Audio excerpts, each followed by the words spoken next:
Bibigyan na nga ba? Tinatakba dito. Ginamitan ng alam. Divine Judgment and Flaptizi is down for Falcons AP Bren. 4v5 ang magiging sitwasyon na ito. Kailangan mag-wave muna ng Falcons AP Bren. Pwedeng i-rush. Andito pa naman ng mga retry holders. Pero kulang sila ng hit. Kyle, sa may bottom lane, Kyle. Iba yung kanyang hinahanap na gawin doon. Pero JP pumasok, kaso na-cancel nga lang. Immortality ay napop doon. At meron na ring shortcut na nakalatag. Pero hindi nakakasunod si Kyle. At ngayon naman si Super Marco na ang gagawa. Dahil dinanap niya doon ang kill kay Sanji. Pero masya-shutdown lang din siya. And Ogre takes down Benny Cutie. Pero si Sanford hindi pa tapos. Hinanap din niya yung susunod na kill. Pero nandito na si Kyle DZ. Nakahanap pa si JP. Buy and sell. Hindi pa sila tapos dito. Pop yung immortality ngayon, takas. Mula kay Carl. Kyle! Kyle! Papakbakan! Yung mga platito ang kukunan! Nahanap talaga nila! Immortality's pop dito pero si Sanford maabutan nga pa si Kyle! Hindi na pero mag-isa na lang siya kasama si Flaptizi na kababalik lang! Napakahaba na nangyari na yon. Napakahaba na naging team fight. Walang nakapitik ni isa doon sa Lord na yon.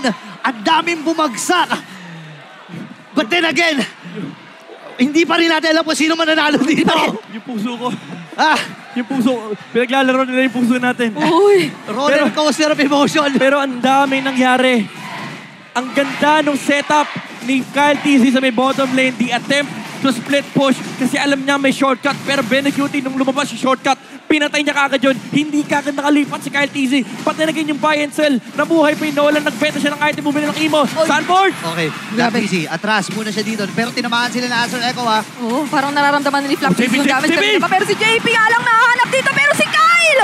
Ang unang mabibitas! Si Super Marco gusto sanang kumalmot. Pero makikita mo na yung damage ng pinagsanib puwersa ng Liquid Echo dito sa bandang gitna. At tatlo ang tutumpa! 3-4-1. Endable ata ito. May minion sila. Matagal ang death timers. 30 seconds kay Kyle. No, may iwasan dun if yung jab mateterify pa si Sanford. Mapapop yung immortality niya rito pero si Benecutie yung true damage sa may Star Shatter ay sasapat to take down Ogwen in the middle lane. At nandito na nagbabarcha ang Liquid Echo.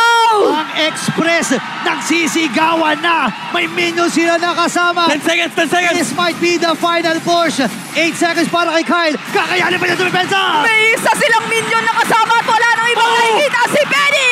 And it's Echo! Natutungo sa MSC!